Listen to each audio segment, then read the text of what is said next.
From Outside Magazine, this is the Outside Podcast.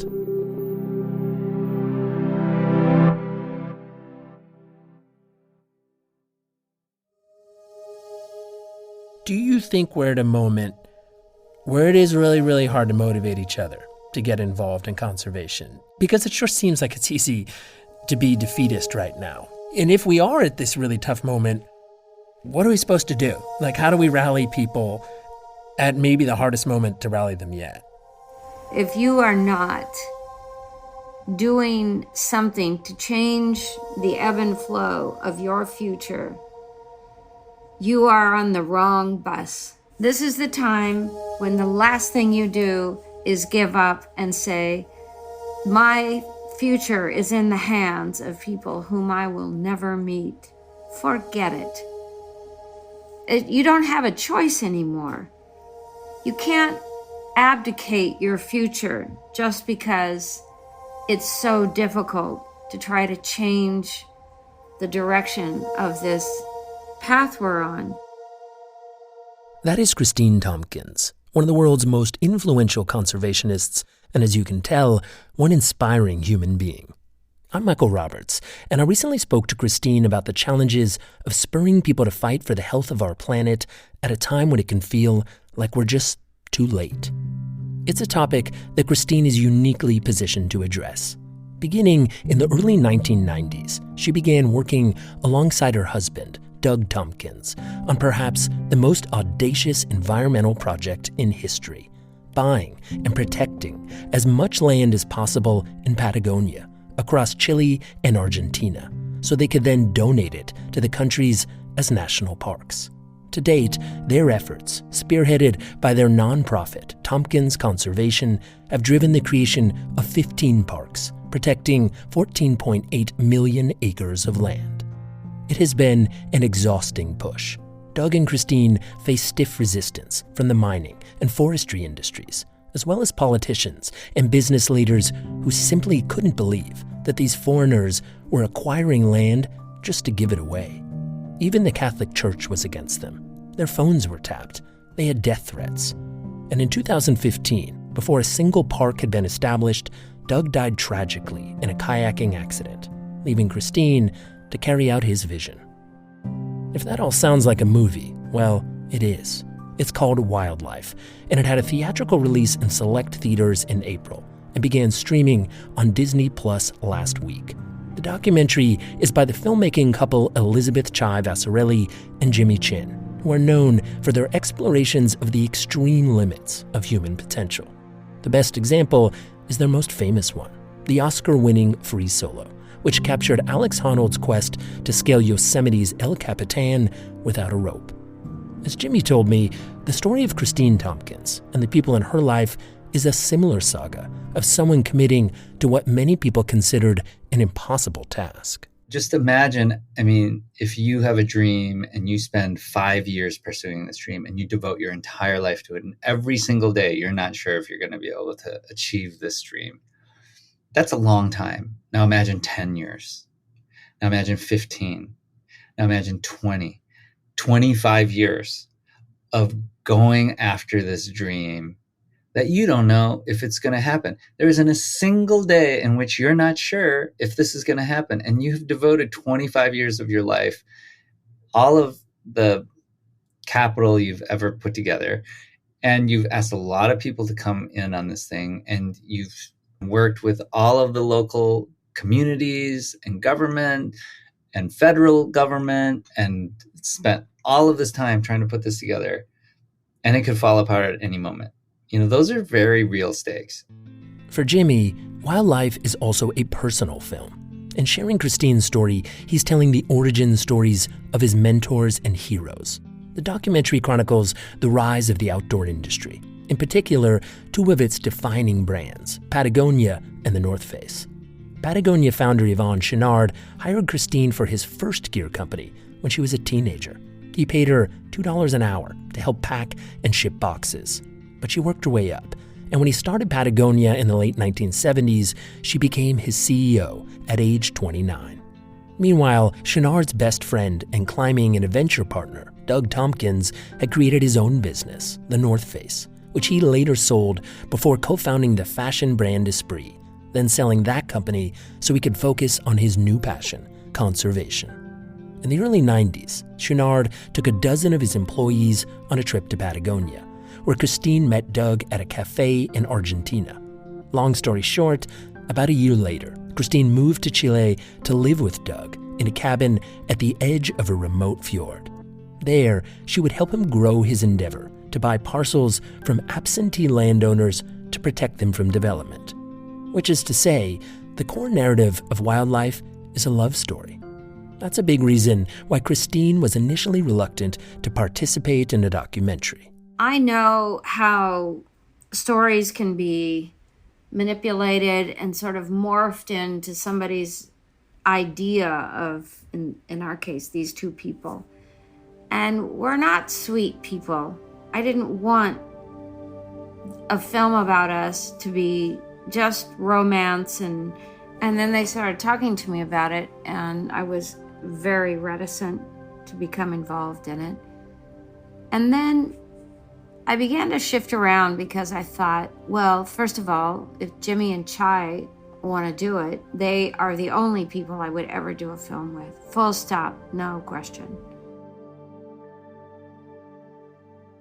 Jimmy and Chai pitched the idea for Wild Life to Kristine while they were still finishing up Free Solo. Shortly after that film came out, Kristine found herself at an event in Argentina where she and Alex Honnold were giving talks. Afterwards, they went out for ice cream and got to chatting. And he says, hey, Jimmy tells me that they want to do a film about you and Doug. And I said, yeah, I'm really jumping from foot to foot on this because I'm not sure. And he said, you know what? Do what I did. Just decide, sign the contract, and then forget about it. And I said, okay, that's what I'm going to do. But I was willing to give them everything. I gave them 26 years worth of my personal private journals. I gave them $250,000 stills, all the nudes, everything went to them. I just wanted them to tell a story that was honest. Kristine's trust in Jimmy and Chai was rooted in the fact that Jimmy had long ago been accepted by her inner circle. He had actually gotten his big break into filmmaking back in 2002, when climber and former Patagonia Vice President Rick Ridgeway invited him on an expedition to Tibet that included legendary alpinist Conrad Anker and renowned photographer Galen Rao. I really wanted to get on this trip. And Rick said, okay, well, the reason we're inviting you is because David Brashears, this great filmmaker. David Brashears was the co-director of the iconic Everest IMAX film. He had to bail at the last minute because of another obligation, and you're going to take his spot. Are you comfortable with that? Of course, I needed to be upfront with him and told him there was one small problem, which was that I had never filmed before. And I remember Rick pausing on the phone, and he just said, commit and figure it out. Jimmy figured it out. And immediately after the expedition, Rick introduced Jimmy to Yvon Chouinard and his wife, Melinda. Rick said, he's one of us. And I remember they looked at me and they were like, okay, if Rick says that he's part of the family, then he's part of the family. And I have always been struck by their stories, adventures, the ethos in which they live their lives, and the fact that they really define this lifestyle that I aspired to. So this story really has been percolating for over 20 years.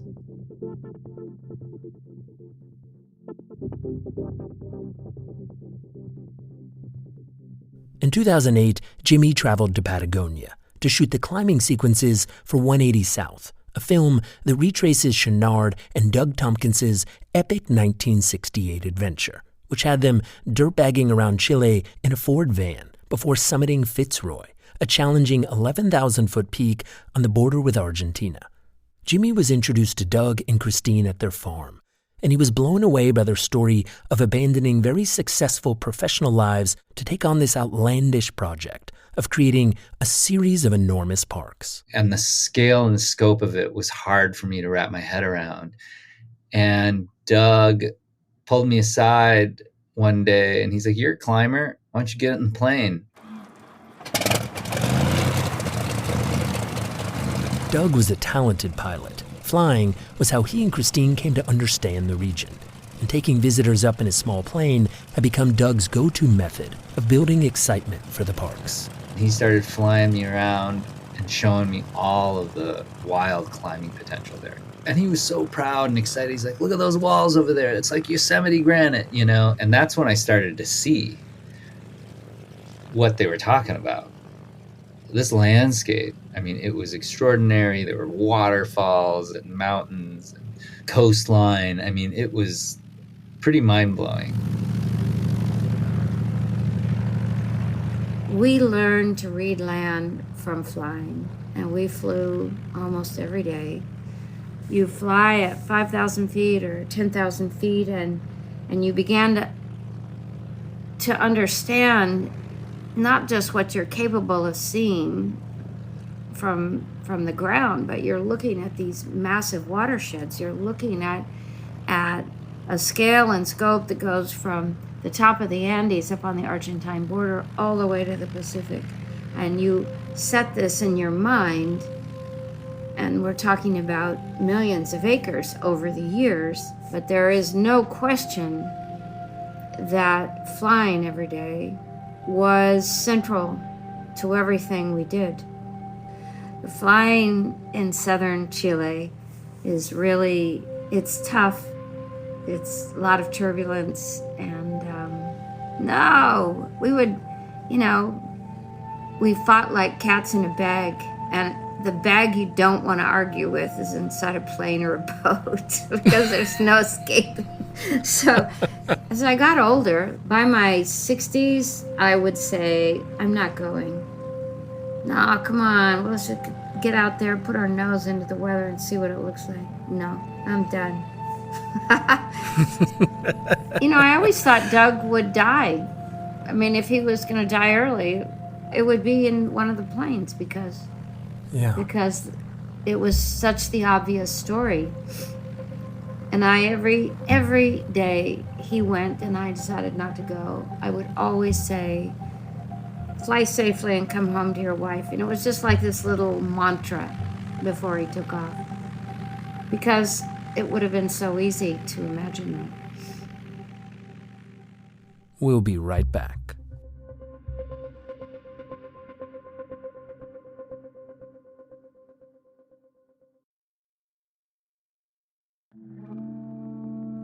Doug Tompkins did not die in a small plane accident, as Kristine imagined he would. In late 2015, he took a kayaking trip with Yvon Chouinard, Rick Ridgeway, and several others on a spectacular and very cold lake in Chile. On the fourth day, the wind came up, creating massive waves. Doug was knocked out of his boat, and he eventually succumbed to hypothermia. He was 72. Doug had died the day before my son was born, actually. I remember that was kind of this wild moment where these two kind of significant events happened. And I just really felt deep empathy and sympathy for Chris, because I remember how in love they were. And that dynamic that I saw between them, it was very clear to me that it was a very deep and special marriage. The scenes in Wild Life capturing Kristine's grief are extremely moving. She describes herself as being on her knees. Then she got a note from a friend who told her that she had to make a choice. She could live off this story and mourn Doug for the rest of her life, or she could go to work. Kristine was not going to give up on the Parks project. And as she told me, she was hardly moving forward alone. You have to remember that even though I was mad as a hatter after Doug died, there are hundreds of people we've worked with for, even then, 20 years plus. So I know this becomes the Doug and Chris story, but it's not. Doug was really a visionary, but he wasn't the guy on the ground every day playing out all the thousands and thousands of things that were going on in parallel with one another. It's never just us. I never look at my life as just me, just mine. About a year after Doug died, Kristine invited Jimmy and Rick to come to Patagonia to guide her up Cerro Kristine, a 7,500-foot peak that Doug and Chouinard summited in 2009, then named after her. But just before the climb was supposed to happen, Kristine told Jimmy that she had to postpone. The president of Chile, Michelle Bachelet, was coming to meet her to discuss the plan for the parks. And I was like, wow, that's amazing. Like, don't worry about me. And then I just thought, well, I have the time off. Is anybody kind of covering it? She was like, no, that's the last thing on her mind. I said, well, why don't I just come down with the camera and my friend Mike Schaefer, and we'll just film some stuff for posterity. And we just showed up, and nobody knew why we were there and what we were doing. And we kind of just hung out and shot where we could. While Jimmy was there, he took a walk with Jennifer Ridgeway, Rick's late wife. Like Kristine, Jennifer had spent many years working at Patagonia. She was a talented storyteller, the one who had come up with the idea for using real people in Patagonia's catalogs instead of models. It was an approach that made a booklet intended to sell clothing feel like a legit adventure journal. She told Jimmy that he and Chai should make a film about Kristine and Doug's lives and work. She looked at me and she said, this is an extraordinary story. And it's an extraordinary love story. And she planted that seed. Once Kristine agreed to the documentary, Jimmy says they faced a familiar challenge. They didn't know how the story would play out. We didn't even know where the film was going. We didn't know the national parks were going to get finished. You know, it's one of the really kind of scary things about making documentaries. You don't know where they're going to go, and you just kind of have to follow your instincts and see where they land. One thing they landed on is that telling Doug and Kristine's story meant recounting the early days of Patagonia and the North Face. Doug was a close friend and climbing partner of Chouinard's before they created their companies, and they remained close as they built their businesses and evolved into deeply committed conservationists. They were competitive about it in a positive way, in this way where they pushed each other as climbing partners, as entrepreneurs, and in conservation. And they brought the best version of themselves out of each other because of that friendship and that love and that family. And in the end, you know, you see how a few dirtbag climbers and surfers end up having a huge impact on the world. I think you have to remember that in both cases, Yvon and Doug, in their business lives, especially Yvon, he was never interested in how big the company is, how wealthy he and the family might become. Never, ever. His goal was always just to have the company he wanted.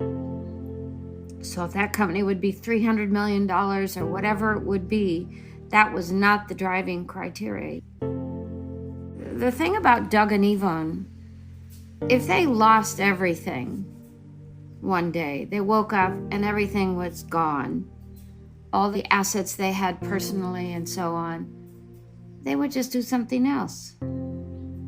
And that is an extraordinarily powerful personality trait. If Doug and Chouinard were competitive, Doug and Kristine were intense. As she said earlier, they fought like cats in a bag. But in the film, you also learn that they often behaved like teenage sweethearts. Over time, their relationship became more and more centered around their devotion to the parks project. They couldn't have done it, what they did, without each other. Like, what they created would have been impossible for one of them to have done alone. I mean, that's why the love story is at the heart of this film, because it was that love story that allowed them to create this thing. And they did create it. In March of 2017, Kristine and President Bachelet signed an agreement transferring the land for 8 national parks to Chile. It was the largest land donation in history. but it absolutely did not mark the end of Kristine's work. I get asked all the time, what is your legacy? What do you want it to be? And I'm very proud of the last 30 years. I mean, who wouldn't be? But I really only focus on the future. I want to do 3 times what we've done. So my legacy is, can this go a second generation, a third generation, a fourth generation? And that's where I am. Since Wild Life went into production, Tompkins Conservation purchased another 250,000 acres on the Straits of Magellan for what will be Chile's next national park.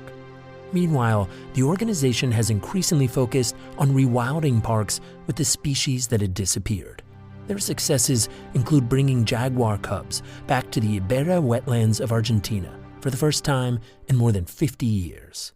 Once you begin to understand that you're not just in the business of protecting lands, as somebody said, landscape without wildlife is just scenery. And when we realized the epiphany that we were not interested in being in the scenery business, that changed every day of our lives and what we wake up to.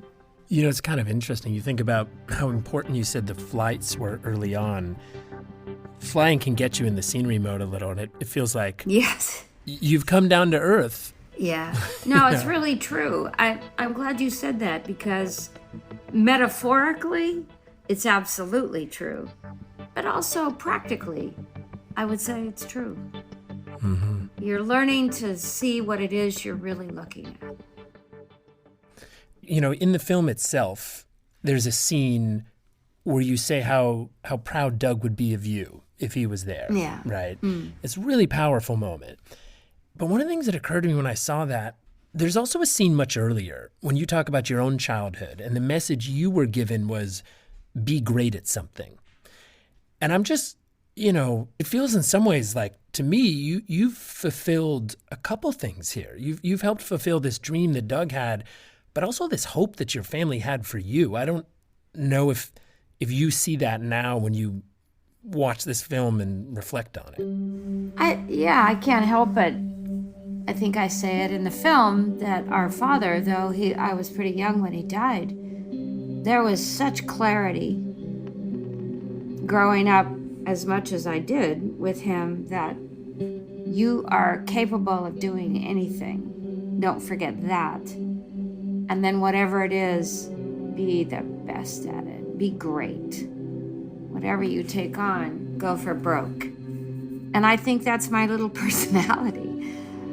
I don't have any fear at all, which is incredibly freeing. I didn't understand the relationship between freedom and fear.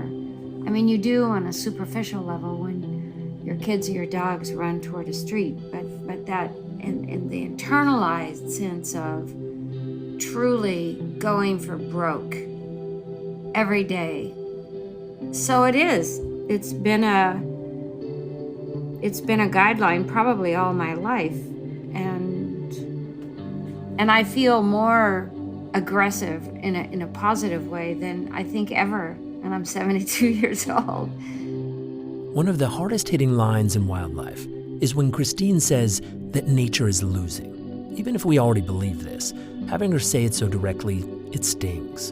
And that line is what spurred me to ask the question that I did at the start of this episode. How do we get ourselves to fight for the preservation of wild places when it feels like we have no chance? You have to defend yourself. And you have to defend those things that you love and those things that you hold true. Because in the absence of that, who are we? We are what we do. And it's such a small turn of phrase, but especially now, if you're not fighting for beauty and health and dignified communities, then what kind of future do we deserve? I just don't even understand it, why somebody gives up. These are the times that you pull your socks on and you get out there, and that's what a big part of your daily life is. Because in the absence of that, truly, the worst part of what it means to be human will be what sort of takes over until it all collapses. And I don't want to be on that team.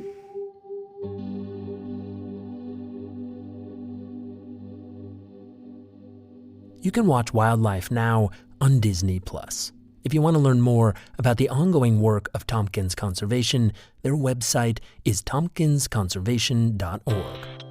I'm Michael Roberts, and I produced this episode. Our music is by Robbie Carver. The Outside Podcast is made possible by Outside Plus subscribers. Learn more about everything that comes with a subscription and subscribe now at a discounted rate at outsideonline.com/podplus. Thanks for listening. If you like our show, please give us a review wherever you get your podcasts.